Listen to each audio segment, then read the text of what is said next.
Hey, what's up? I'm Guy. I'm John. This is our YouTube channel. Subscribe to it. Give this video a like. Podcast in the description as well.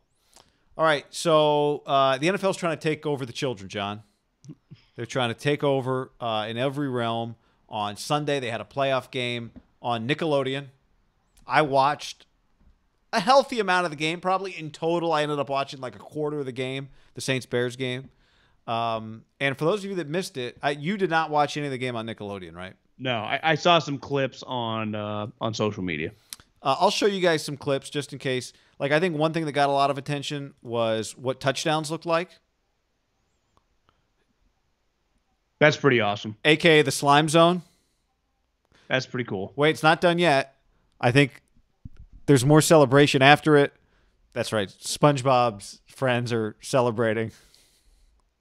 So this is probably not just like 12. I mean, this is going more 5 to 10 maybe. Yeah, range? I had a buddy, Marty, text me. He's like, me and my family, my kids, and they're all single-digit ages, right? So like probably like 4 to 8. He's like, we're watching the Nickelodeon broadcast. And I'm just showing you, apparently Trubisky. It's actually, if you're a parent, right, and your kid is 5 or 6, and he's not going to watch the football game because it's just not going to keep his attention, this would. In theory. Trubisky was voted basically voted by kids for the MVP. I love this one. This was a great little. Yeah, man. They got obviously the kids in the stands. You see Sean Payton got slimed. Sean Payton got slimed. Yeah, if you go to the Saints Twitter account, he sits down, said a deal's a deal. He told Nickelodeon if the Saints won, he'd allow them to slime him. So he went, sat down, they slimed him. That's pretty great. Once you kind of explained to me the way that Nate Burleson was comparing it to kids on a playground. Well, yeah, that's where because he was explaining to kids who Taysom Hill is. He was like, well, Taysom Hill's the guy that gets picked first on the playground for kickball, for dodgeball. Yeah. Yeah. Kamara would be the guy picked for that's always going to win the fastest in a race. Like, whatever. It's pretty genius, guy. The NFL realizes they're America's pastime right now when you just look at the numbers, right? And maybe America's pastime, like when we grew up, when it being baseball, meant more than just it's what everyone watched. But the reality is when I grew up and heard America's pastime, baseball just felt like was the most popular sport. The World Series was the biggest event. And that has dramatically shifted. The Super Bowl was huge too. But we have seen a large shift. And we were born in the mid 80s. I'd say the 90s, like the Super Bowl was a big deal. I do feel like the last 20 years it's turned into a massive event and just kind of flown by. World Series, NBA Finals, the Masters, whatever. It's in a category by itself. And with that, the league has gone to new heights. The numbers speak for themselves. And listen, as any business, you just look at it and go, God, we dominate with 40 to 70-year-olds right now. Well, eventually those guys age out, and you need the younger generation. I think the NFL is naturally going to benefit from people a little bit older than us. So let's say between like 40 and 50 that have kids that are kind of anywhere in the range like 7 to 15.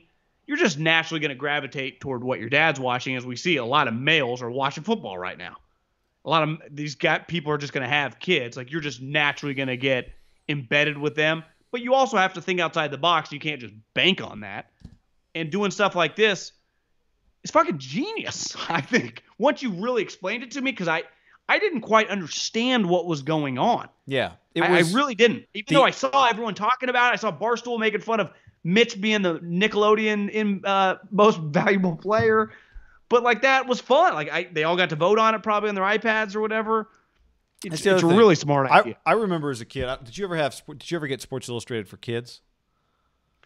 No, but we used to check it out. I think at like my junior high, or elementary school, like library. They got it. I used to get it, and it's it's. I think anyone that watches sports on TV has seen that sports really mimic video games. Right, and we've seen the camera now that they've been using for a few weeks. That's very clear on the field. It looks like you're watching Madden. I mean, and you think about it was just it feels normal now, but it was just the 20. Actually, I don't even think they did it. I think they did it for the Super Bowl was the first broadcast that Fox had where they had the guy's cartoon head pop onto the screen when he scores a touchdown, right? Mm-hmm. That feels very normal now. This last Super Bowl was when it debuted, and people were like, this is crazy. Somebody scores a touchdown, bam, his name comes onto the screen, bam, his cartoon head comes onto the screen. Right? That's something very in their mainstream broadcast that's also kind of driven towards youth. The other thing, football has so many things from a scheduling standpoint going for it. One of which is most of their games are not 7 o'clock at night. Most of the NFL's games are not after bedtime. So what does somebody want to do if they're watching on a Sunday? Ideally, you can just watch it with the kids. Right? I mean, you're going to be sitting there on the couch anyway. It's the one day you get probably to sit on the couch all day. You tell your kids they can't do it too much, but on this day, it's okay. Hopefully they can watch. If you want to watch, it makes everyone's life easy. Like you said, they've all got, every kid more and more has a device. So you put them off to the side, they can watch the Nick Bro. I would imagine, I'd be curious how many people who have kids just watch the Nickelodeon broadcast with their kids as opposed to just watching their thing and their kid did something else. I would imagine a fair amount of people did. And when you were watching the Nickelodeon broadcast, you're just watching the game normally, right? Beside the graphics. Yeah, I mean, look, it's they have a third person in the booth who's a Nickelodeon star. They go down to the sideline. So if it was your team, a playoff game, it would not be an ideal situation if you were like a 40-year-old guy. Yeah, you wouldn't have to be 40. If you're an adult watching the game by yourself, you would not watch that game for 4 quarters. Even if you had your kid, it would feel like you weren't quite as locked in. It wouldn't be ideal, but I think for most people who have kids, they probably don't get to lock in for 4 quarters anyway. Yeah. So it's better to have the kid right there watching with you, kind of interested. They're explaining the sport a little. SpongeBob's popping up all over the place. There are times where, but at one point on the Nickelodeon broadcast, they go down to their sideline. I don't think he was a reporter, but he's clearly a Nickelodeon star of some sort who does a lot of impressions. They're like, oh, he does a lot of impressions. So they go down to him. They're like, what does Barack Obama think of the first half? And the kid starts doing a Barack Obama impression. He's like, well, the Saints are in control right now. He starts, I was like, I changed the channel, but it was funny. Yeah, it was good enough. It was good. Not good enough. It was good.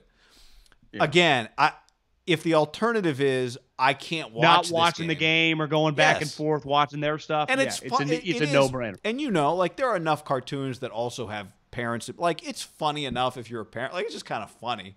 Like put it this way: when somebody scores a touchdown and they slime the end zone, even an adult, if you are just not the Grinch, you go, that's funny. Like that's funny. Right? Like we don't need to take this that seriously because what do the players do? They start doing whatever it is that they do. So I don't know. I think it helps immediately that they're kind of into it. Sean Payton gets slimed. Pretty seamless day for the NFL in terms of they're going to get a lot of credit for something. Strategically, they did that on purpose. Right? This isn't a hostile takeover. They're in control. That's right. And they're pressing their and advantage. they are putting the foot to the pedal of the I don't see how baseball, basketball, are they in a different stratosphere right now of importance to the American sports landscape? I'm not saying me and you we're unique. We watch all this stuff. When you talk to your average sports fan, the NFL just takes such precedent just because of the importance that it feels because of the setup right now. Is that fair to say? Yeah, I think it has so many – you and I have talked about this a lot. It has so many things in its favor. The schedule is so drilled into your head. You just know Monday night, Thursday night. You just know Sundays are for football. People who don't even know anything about sports know that a lot of people watch football on Sundays. I would say there are the two things – if you said what is the largest portion of our population, what do they associate with individual days – I would say the biggest things that get associated with individual days of the week are church on Sundays, football on Sundays, and can you think of something else? I think Monday Night Football would come up. I guess maybe Saturday college football, depending on where you live in the country, and Monday Night Football. So football is all three of the things. Yeah. And what is baseball and basketball would not get any association. And you're talking to people who love those sports, but the Turner Thursday night doubleheader on the NBA, right? Sunday night baseball felt like it. It's had that cachet in the past, but not on that level. with those other things that we mentioned. And definitely not now. I guess, once upon a time, like Cheers on a Thursday night, or maybe Seinfeld in their time slot, back when 50 million, MASH, back when 50 million people watched the TV I think show. you're right. Football would be one of the rare ones that would get a universal, football on Sundays. People watch football on Sundays. Right. I mean, every country song is football on Saturday, high school game on Friday night, and church on Sunday, right? So, but they're they have the advantage, and now they're pressing the advantage. But these type ideas, one, I think any league's going to have to steal this. You're gonna need to start using this. If you told me, I'll start having children. I mean, you get like PJ golf tournaments, some baseball games like this. Golf might be a little tough. It's like, all right, son, have a seat here. We're here for the next 7 hours. This could change the life of parents, could it not? Yeah. I mean, yes. I mean, would a parent rather watch this or an unboxing on YouTube? Probably not. It depends. Can he watch the unboxing? But he can't watch the unboxing with his kid, right? You're saying I thought you were talking Portnoy unboxing. Oh no, you're talking the little kid toy unboxing, huh? Yeah. Which you're right. But that kid does 8 billion views. Like, that's who the NFL's trying to get. They're like, well, all these kids are clearly on the internet because I see their YouTube channels are blowing up. They clearly have their own devices. Their parents are clearly letting them watch their own thing. Here's to me what the NFL is saying. I didn't think about that. They know these kids are consuming. They want these kids to consume them. But I think yes, but I also think part of what the NFL is saying is the way you used to. My family, for example, we used to get Sunday night. I knew we were always going to watch Funniest Home Videos.